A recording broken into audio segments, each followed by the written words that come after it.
very extreme conditions. So for instance, Badlands is a gravel ultra in Spanish desert. Here it can even make sense to have a neutral carbohydrate beverage and spark it with electrolyte tabs to add some flavor. You can also preload your body with fluids and sodium. So what we did at the Cape Epic in the last 60 to 90 minutes before the start, we had about 700 milliliters of water containing about 2 grams of salt, and this helps you to delay dehydration and also have some extra sodium in your body because you're gonna sweat like mad anyway throughout the stage. Cramping is not primarily a reason of the wrong fueling strategy. Cramping is often just overexerting a muscle. That's why it's normally happening in a race and not in training. Cramping is rarely connected to magnesium supply or supplementation. It's much more tied to having not enough fluid, like a dehydration. Sometimes, like especially in longer events, let's say half Ironman plus or ultra racing like Unbound or the long tracker races or a Gran Fondo like the Ötztaler where you also like for 6-7 hours on the road, then it can really be a sodium thing because electrolytes are involved in your nervous reaction, like the signal from your brain to your muscle.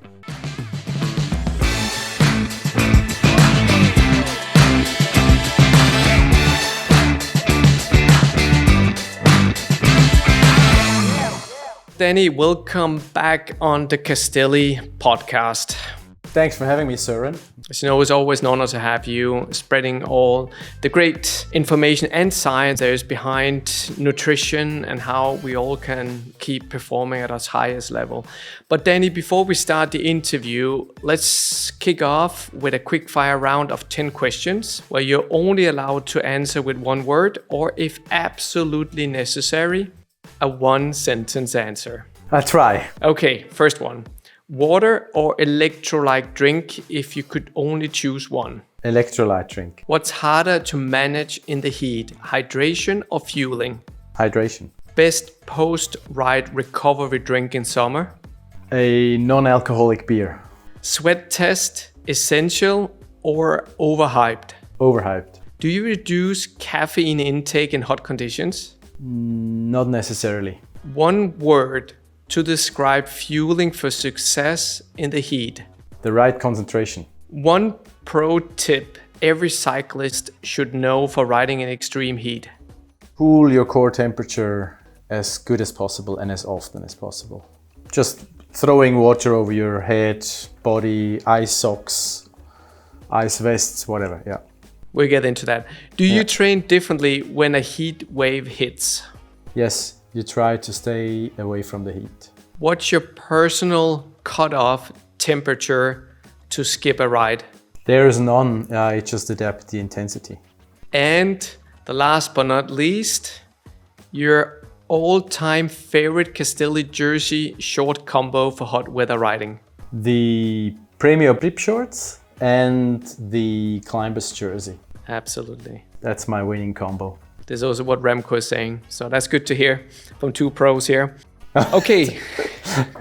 One pro and one that likes to be as fast as Remco. Okay, let's dive into it. So Dani, what are some of the biggest nutritional challenges cyclists face when training or racing in hot conditions? I think it's important to understand that there are two needs we have. There's an energy need and there's a hydration need, and they're connected obviously. And when we have very hot conditions, then we need to adjust what we drink and eat because the fluid demand from our body, because we sweat more, increases more than the energy demand. So it's kind of decoupled, and that's also why we drink more or thinner diluted sports drinks when it's getting hotter to manage that we get more fluid or more water in us. The fueling by itself is affected because if you sweat a lot and if you lose a lot of water in your body and also sodium, because that's the most abundant electrolyte in sweat, then the carbohydrate absorption is impaired, and that's why you have to kind of manage everything together when it's getting hotter, as we have the heat wave now. And the more hours you spend in the heat, the higher the risk is to really get into the red zone where one thing or the other is not properly functioning anymore. Right. And also balancing to get enough of fuel, electrolytes, and water at the same time. Yeah. Because I mean, you mentioned or you ask in the rapid fire ones, electrolyte, beverage or water, and obviously one doesn't work without the other. But if you have to choose one, then obviously we need electrolytes. So that, because as I said, carbohydrate absorption from our gut depends on sodium. We lose sodium in our sweat. And only drinking water cannot fulfill all these demands. But that doesn't mean that drinking water on a bike is a bad thing. So it's always kind of a balance matter, right? Yeah, and that kind of leaves me to one of the many questions that we have received from our listeners. I got one here from Mark Anderson. He's asking, I've heard some pros say they reduce carbs and switch to more plain water later in hot races. Is that actually what you should do? Or is it still okay to keep targeting 80 to 100 grams of carbs per hour throughout the whole ride? No, I mean, here we have two situations. Like we all know that on the back end of a cycling race, it's where the intensity really picks up and where you need the maximum amount of fuel. So it's probably not a good idea to taper down the carbohydrate supply towards the end. That said, it obviously makes it necessary that you are not dehydrated from the early hours in the race in order to be able to absorb these carbs. But as I said, when we make two extreme examples, a race or a training at 15 degrees and one at 35 degrees Celsius, we're talking here. So that 15 would be 60 degrees Fahrenheit and 35 is close to 100 degrees Fahrenheit. Then at 15 degrees, you can easily have your sports drink at a concentration of 12 to 14%. So that means in 1 liter of water, you easily manage to have 120 to 140 grams of carbohydrates. And in a hotter race, like the 35 or the 100 degrees Fahrenheit example, then you probably stick to lower concentrations, around 10%. You drink more, that's you get more fluid in it and still reach the carbohydrate target. Yeah. But I wouldn't say necessarily lower the carbohydrate per se, just adjust the concentration of it. Can you explain then how under-hydrating, even with high carb intake, can backfire in long, hot races or training rides? Yeah, I mean, you have to imagine that if we are losing water, then our blood gets thicker. That's why you also notice an increase in heart rate when you start to dehydrate, because your heart has to work harder and the blood gets like ketchup. Yeah. And this is also affecting nutrient absorption around your gut, because when your digestive tract is poorly supplied with blood, or the blood is thicker, then it's obviously harder to absorb as many carbs, and that will slow down the entire process. And then there's another factor, that if you don't manage to dilute the carbs enough from a consumption point of view, so let's say you're using gels but drink not enough water with it, then the concentration within your gut is higher than the concentration in your blood. And then you actually pull water from outside of your gut into the gut, in order that's an osmosis process, in order to equalize this concentration. And we all know what happens when a lot of water comes into your gut, and that's not what makes you faster in the finish, right? Definitely not. Now we're talking about under-hydrating. How can a rider then recognize signs of dehydration mid-ride? There's no, or only very subtle signs of having too big of a fluid deficit.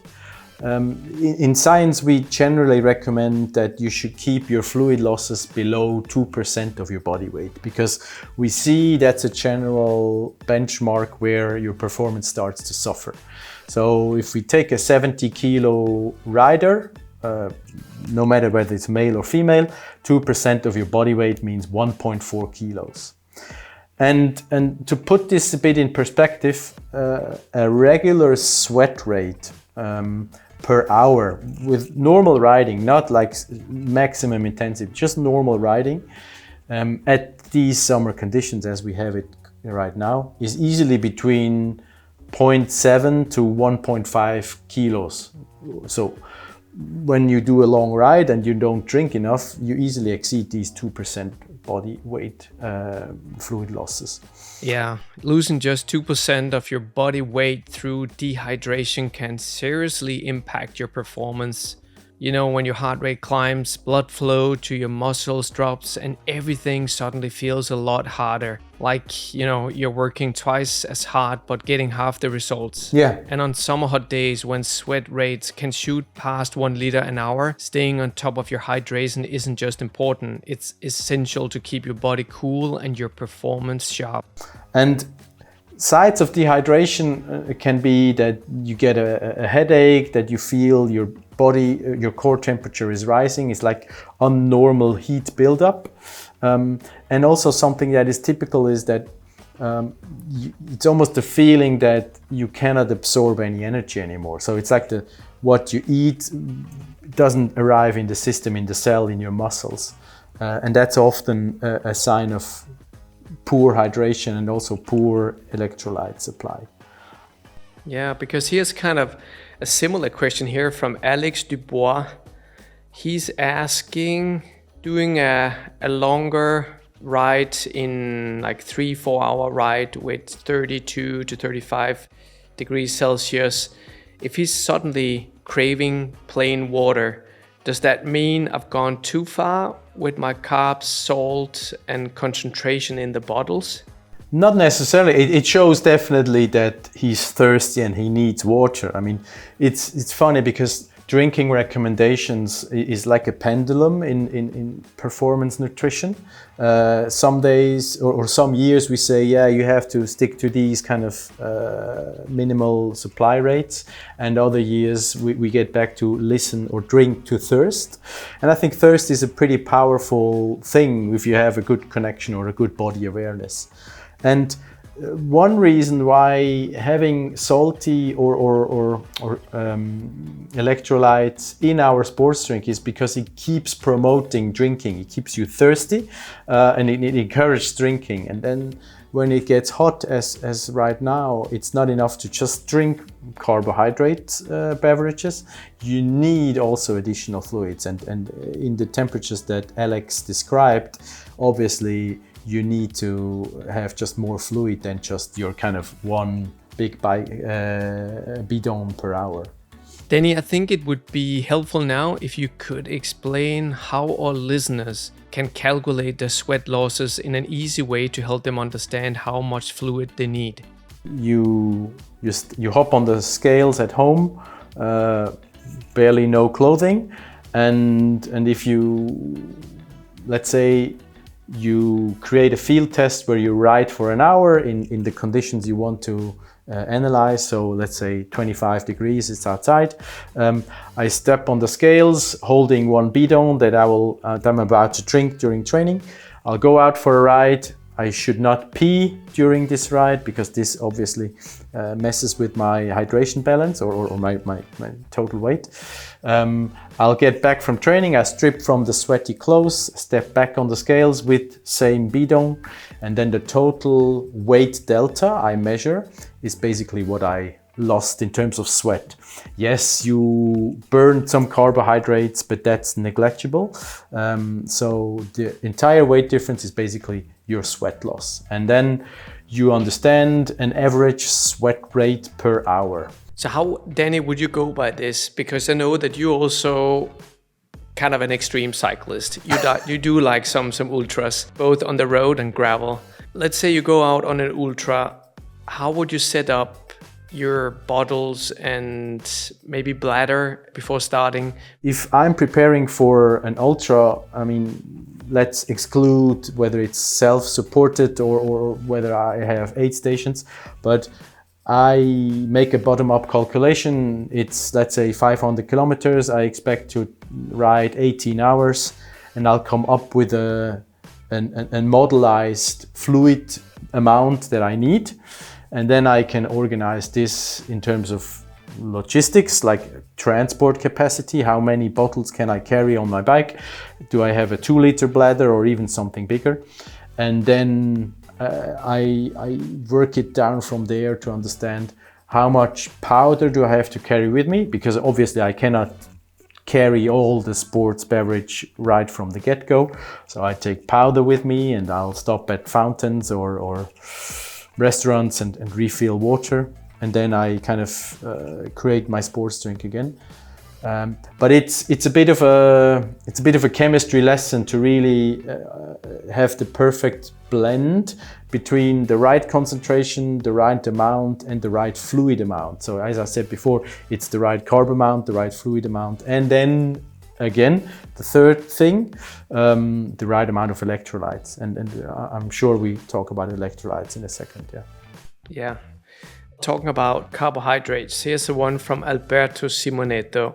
For an amateur or non-elite cyclist, how many grams of carbohydrates per hour should they aim for?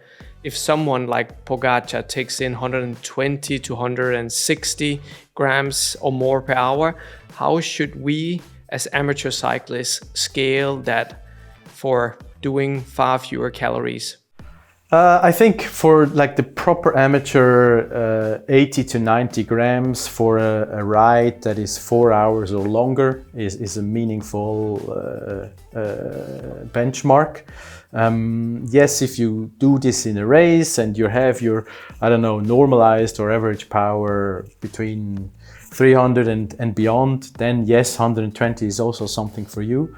But it's a good question, because not everything the pros do or how they do it on a completely outer worldly level is for us normal human beings necessary, and the same goes for the carbohydrate supply. So I would say roughly 90 is something that keeps him well covered during his endurance rides.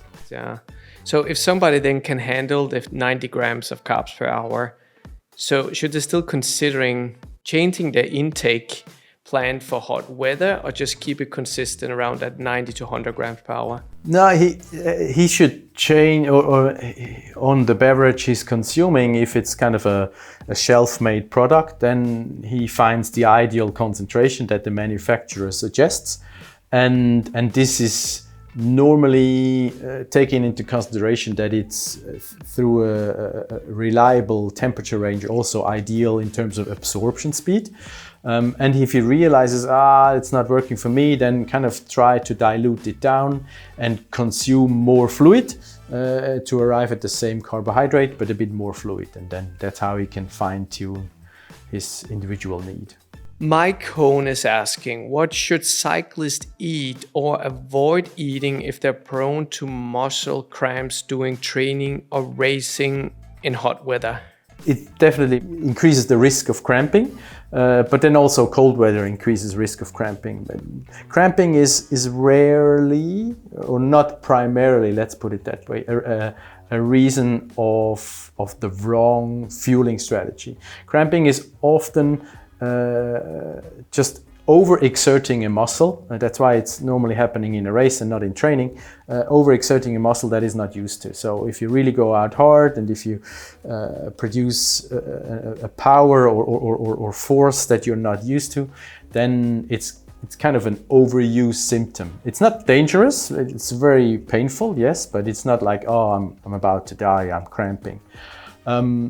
Cramping is not, you often read this in marketing brochures or so, cramping is rarely connected to magnesium supply or supplementation. It's much more tied to having not enough fluid, like a dehydration, or then sometimes, like especially in longer events, let's say half Ironman plus Ironman or ultra racing like Unbound or the long tracker races, or a Grand Fondo like the Ötztaler, where you also like for 6-7 hours on the road, then it can really be a sodium thing, because electrolytes are responsible or involved in your nervous reaction, like the signal from your brain to your muscle. And then if a muscle cannot stop contracting, then that's happening with the cramp. So basically, drinking enough, training well, that's the most important part. And then, like I said, at heat, mitigating the risk of dehydration, and then lots of cramping risks is already heavily reduced. That's a good one. I think that's something that a lot of us have tried it in the past. So Justine Lore is asking, actually there are two questions here in one. How do you time solid versus liquid nutrition in hot weather rides? And do you recommend switching from drink mix to gels plus water at some point in hot conditions? Maybe you want to break them down. Yeah, well, the first answer is it's basically individual. I recommend my athletes to, the harder the effort, whether it's a training or a race, the harder the effort, the more towards liquid should be your energy supply. So drink and gel, because I mean, if you're really engaging in a maximum effort, you're not able to chew. And then what I realized again when I was riding the other week is most of the solid food, whether it's a sports bar or just some pastry or so, like if you already have like a semi-dry mouth, I mean, you really start almost choking, right? Because you feel it's like a sponge soaking out all the leftover saliva in your mouth, and yeah, that's very annoying. So the hotter it is and the more intense you're racing, rather stick to liquid or semi-liquid forms of energy supply. And then the question whether it's better to just have gel plus water or a beverage is not something I can answer with yes or no or either or, because again, we try to fulfill the demands of energy, of fluid and of electrolytes. And depending on the product that she uses, there is a huge spread of how much electrolytes are in a product and how much carbohydrates are in a gel, for instance. And so there is no not a general answer for that. But the what is important is to factor in these kind of conditions, and then come up with a combination that assures, okay, I have all the bases covered. Yeah. Coming into, let's say, a feed zone in a Grand Fondo, feed station, what would you pick? Like from water, watermelon, a Coke can, or a glass of Coke? You know, what's your favorite go-to doing hot weather riding, where it's not only about fueling, but also staying hydrated? I'm not a huge fan of fruit during increased efforts. Obviously, we all promote fruit consumption in our everyday lives, but a watermelon is not giving you a lot. So that's why if you're out there for, I don't know, 12, 15 hours, it's good to have a palate cleanser every once in a while. And then, yes, obviously fruit can do that, but it's not like your superfood during a Grand Fondo. So that's why I'd rather go for a Coke can, or maybe a salty sandwich. Like if you get one of these paninis with some cheese or some prosciutto crudo or so, that's a nice change. And then other than that, obviously it's sugar, it's Coke or it's a sports beverage that gives you just the most rapid form of energy. Only Coke is bad as well, because obviously Coke doesn't contain lots of electrolytes. So racing on Coke purely doesn't do the job, but every now and then a Coke is refreshing and giving you the buzz you need. It does, yeah. That little red thing there. Yeah. Now you all touched on it. What's your take on palate fatigue, which can easily come, especially during some of the ultras? Yeah. That's hugely important. Again, I have constantly athletes asking me about some very well marketed new beverage. Yeah, it's said to be good, but I don't like the taste. And then the answer is already then skip it. Because if you have something that you're not intrinsically motivated or encouraged to drink because you like the taste of it, then you will drink not enough anyway. And flavor fatigue is something that's happening rather quickly than not, especially for leisure athletes that don't consider fueling properly as part of their job, that it's kind of a byproduct or not as disciplined. It's not that I want to judge about this, but that's just, they're not professional athletes, so they balance well-being with fun and sport, which is totally correct. And the reason or the best mean against it is that you use several flavors or maybe even different products from different manufacturers that work for you to overcome the flavor fatigue. And if you have an event that is very long, maybe even think about a product that is almost neutral, that is not, I don't know, watermelon, orange, citrus or whatever, but is a neutral flavor. Obviously it's still sweet because it contains sugar or maltodextrin or some form of rapidly absorbable carbohydrate. And then yes, at some point you want something savory, that's normal. But if you don't go for the very fancy ones, then you can kind of delay this flavor fatigue. But it happens to all of us. And I mean, I personally never ridden a Grand Tour, but I hear from many Grand Tour riders that it's really more and more crucial that at the beginning of a stage where you can still ride at a more casual pace, that you have some real food, some paninis or these rice cakes, because you at some point you cannot have another gel anymore, or you try to minimize. Get in some solid food, yeah. Christine Döllinger is asking, coming back to the sweat testing, how useful is sweat rate or sodium testing in tailoring a hot weather nutrition plan? That's a very good question, because again, sweat tests are now commercially available and promoted. That is the one big thing you need. I think what I described before, like that, to understand your individual sweat rate, that is something very important. That you can quantify this maybe at somewhere below 20 degrees at your average temperatures, depending on where you live, and in very hot conditions, to understand that. And then the next step is the sodium concentration in your sweat. And that's basically what those sweat tests are analyzing. And it's very controversial whether they give you a meaningful result, because most of the commercially available tests are done with a patch somewhere on your forearm or at some spot of your body. And then you take this patch, you send it in, and they extrapolate with a formula how much sodium you lose across the whole skin surface. And depending on the nature of the test and the lab, this can be accurate or not. I see not many athletes profiting from it, because it's only the ones that really lose a lot of sodium or heavy sweaters that depend on it. And then it's like, you know, these guys, if you're wearing black bib shorts or a dark jersey, and after 2 hours that you're covered in salt, then obviously you're a strong sweater. And then this allows me to gauge your sodium supply a bit better without a lab analysis. And maybe to give a bit of a ballpark range, a low sodium concentration in sweat is about 300 to 700 milligrams of sodium per liter.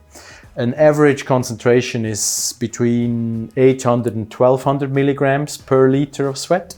And a heavy sweater, like a high sodium concentration, is somewhere like 1300 to 2000 milligrams, so 2 grams per liter of sweat. And we're only talking about sodium. So sodium is not salt. Salt is sodium chloride, and the sodium is only 40% of the weight within salt. So if we lose 1000 milligrams of sodium, we lose 1.6 grams of salt in our sweat. Just to give a bit of a math. Thanks for clarifying that, yeah. The normal modern sports drink usually contain between 200 and 600 milligrams of sodium per liter. And it's not necessary to replace all the sodium you lost in real time. So if we're exercising less than 4 hours, our body can easily cope with the salt loss in our sweat. We have sodium stores in our body can tap into this, and this works perfectly fine. The longer and the more severe an effort gets, the more important gets replacing the lost sodium. Makes sense, right? And so for duration that is beyond 4 hours, we're aiming at about replacing 70% of our sodium losses. And obviously you realize it becomes a bit technical, because now if I consider myself an average sweater, let's say I have 800 milligrams of sodium per liter, I ride for 5 hours, a Gran Fondo, and then I lose 4,000 milligrams of sodium, right? 5 times 800. Yeah. 70% would be 2,800 milligrams. And I am easily replacing this by drinking enough of my personal sports drink, because the sports drink contains 700 milligrams of sodium per liter. I had 4 liters during these 5 hours. You're good. I'm perfectly settled. Yeah. To that. And I normally say, when you're having problems within the sodium realm, because it's basically only sodium that we need to talk about during the effort. You don't need potassium, you don't need magnesium during the effort, yes, in your everyday life, but a sports product only needs to consider sodium as the key electrolyte. And when you're sweating too much, because then you do have problems as GI distress, as cramping, as I feel dizzy, like I overheat, I get kind of almost a bit of vertigo. And if you don't, then you're fine. Then find the beverage that you like, that suits your stomach, and that allows you to keep within your carbohydrate target, and that is palatable to also cover those sweat losses we set. And then you're all set. Would you ever add any extra, like a few grams of salt in your water bottles? Or would you just stick to numbers that you have from the energy drink? Because you know those numbers, you know how much sodium you have in your energy drink. No, I do kind of sometimes add a pinch or two of salt in a bottle if I know it's really hot. And I mean, now it's hot for already 3 weeks plus. So the sodium losses, they kind of add up, and that's why I drink more broth in the evening. I put a bit of salt in the beverage, and I feel that's okay. That helps me in covering it. And this is also something where I see my body tells me if I need more, and it's. With a pinch of salt, or we say between 4 and 5 pinches of salt equals about 1 gram of salt, or as said, 400 milligrams of sodium, and that's how you can easily fine-tune your beverage. Fantastic. Luckily, I've been doing it the right way for many years. Yeah, because sometimes we go out on that recovery ride and we don't think we need anything extra than just plain water. We're talking about 2 hours, but maybe it's 2 hours in 30 plus degrees Celsius, Yeah. So adding in a little bit extra also of salt, and maybe even a little bit of the sugar syrup you use for creating your Apfelsaft or the summer beverages, yeah. Yeah. I think when you really look at two most important things, keeping your sweat losses at 2 to 4%, loss of body weight, being aware that between 2 and 4% it's still manageable, but then we can make sure that the performance drops, and problems like GI distress and cramping increases. If you succeed there, then you're doing already very good. Okay, so Dani, then after a 3 to 4 hour ride in the summer heat in July and August, Andrew Griffin is asking, how should recovery nutrition change after riding in high heat? So when you get back from that long ride, you should replace the net fluid loss. So it's not the goal after a 5 or 6 hour ride that you come home as heavy or light as you started it. But replace the net loss. So let's say you started at 70 kilos, you come home with 68 because you drank enough, you had your snacks. Then these 2 kilos you lost, you should replace within the first 2 or 3 hours at a rate of 150%. So 2 kilos lost means drink 3 liters of fluid within the first 2 to 3 hours.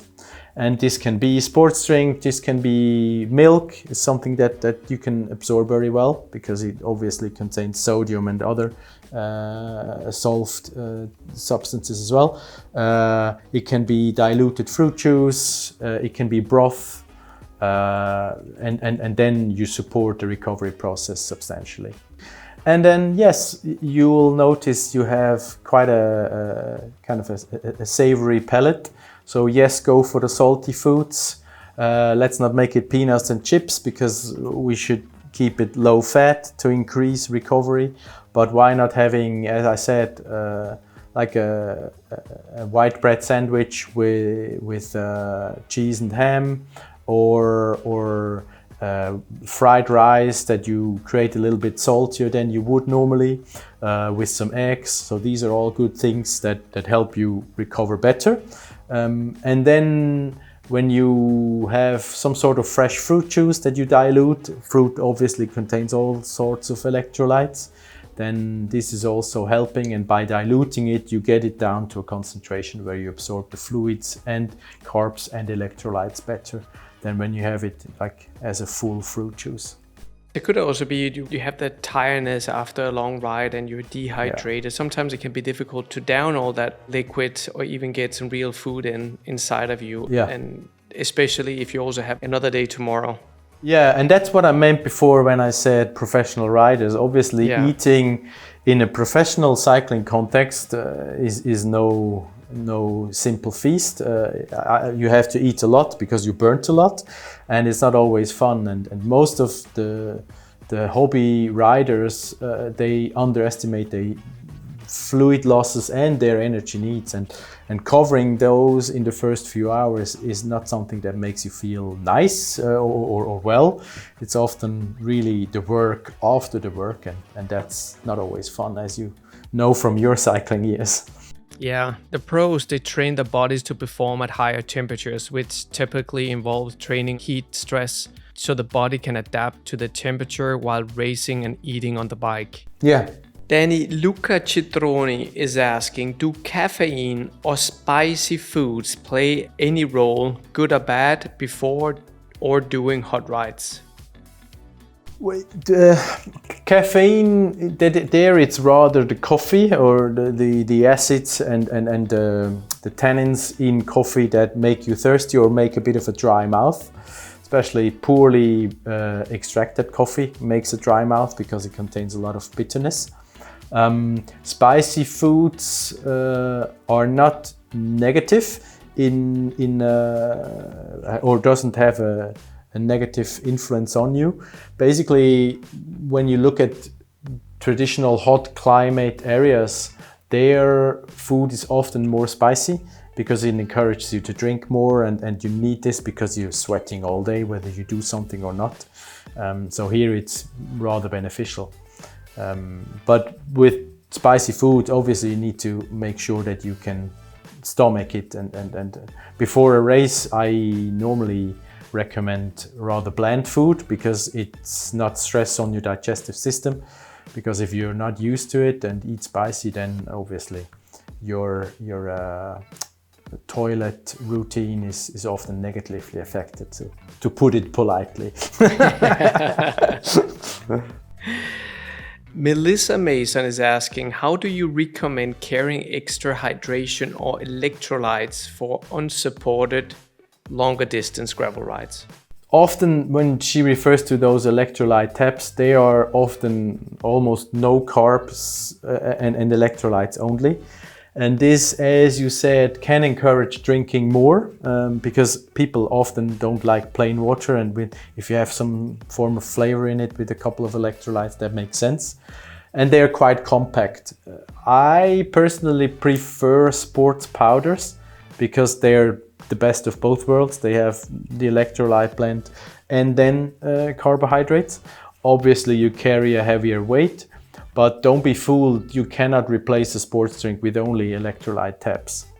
And in very extreme conditions, so for instance, Badlands is a gravel ultra early September in the Spanish desert. There it can even make sense to have a neutral carbohydrate beverage and spark it with electrolyte taps to add some flavor, because obviously you need the higher electrolyte supply. Yeah, that makes sense. Yeah, and also maybe like one thing that is very important as in a race context, or maybe even if you go out for a very long day, and if it's hot for a couple of days already, you can also preload your body with fluids and sodium. So what we, for instance, did at the Cape Epic, which is a mountain bike stage race, normally in very hot conditions, that we had about in the last 60 to 90 minutes before the start, we had about 700 milliliters of water containing about 2 grams of salt, because the salt helps you to retain the water and not pee it out immediately again. And this helps you to, first of all, delay dehydration and also have some extra sodium in your body, because you're gonna sweat like mad anyway throughout the stage. So that's like this preloading that helps to... And the preloading phase starts when? How many hours in advance? It depends a little bit. I mean, if I know that I have a long and hot race tomorrow, I obviously start eating salty and drink enough already today. But this kind of sodium or water loading that I just referred to, this is in the last 2 hours before the actual race starts. Yeah. You said at the beginning, and this is going to be the last question here from our listeners. This is Rich Lovelock who's asking, do you train differently when a heat wave hits? I used that also in the rapid fire round of questions, and you said yes. But maybe we can then add on to that, what's your personal cutoff temperature to skip a ride, where you said there's no really reason to skip a ride when if it's too high of a temperature. It depends maybe on the intensity, but I'll let you dive into this one. The thing is, I mean, especially now that everybody, or that heat training is the latest buzz, we underestimate heat stress to our body. It really creates havoc with our recovery, with our performance, and that's why always in sports, consistency is key. And to assure consistency, at one point we need to reduce the amount of damage or the amount of fatigue that we create with a certain training. Because if the fatigue exceeds the training benefit, then obviously we get into a negative direction. And during the heat wave, that can mean that I have to get up at 4 a.m. to start my ride at 5 a.m. to be back at 10 to avoid excessive heat. And then we haven't even talked about ozone and polluted air concentration whatsoever, because this is also something that is really going through the roof with hot weather, right? And that's why I say yes, you need to get used to racing in the heat, and that's or this is done when you train in the heat as well. But that doesn't mean that you have to go out at 40 degrees all day, every day, because you will train poorly done like that, and you will recover very badly. And that's why I say yes, maybe choose. If you're traveling to a race and you know it's intense, yes, you have to acclimatize, you have to factor in the days it needs, and you have to have heat exposure, but that doesn't mean that you have to train in the heat all day, every day. Correct, yeah.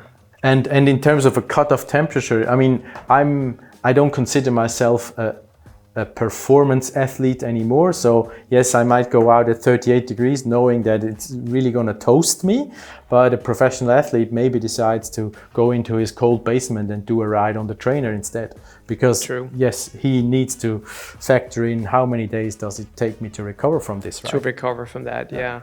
You know what, Dani, I know that you have to go, but on a future podcast episode, I would so much like to pick your brain on heat training. Yeah. You know, as everybody, I mean, it's the biggest trend in endurance sports right now, I think, but it's also something that we all talk about. It just sometimes it makes my head like explode.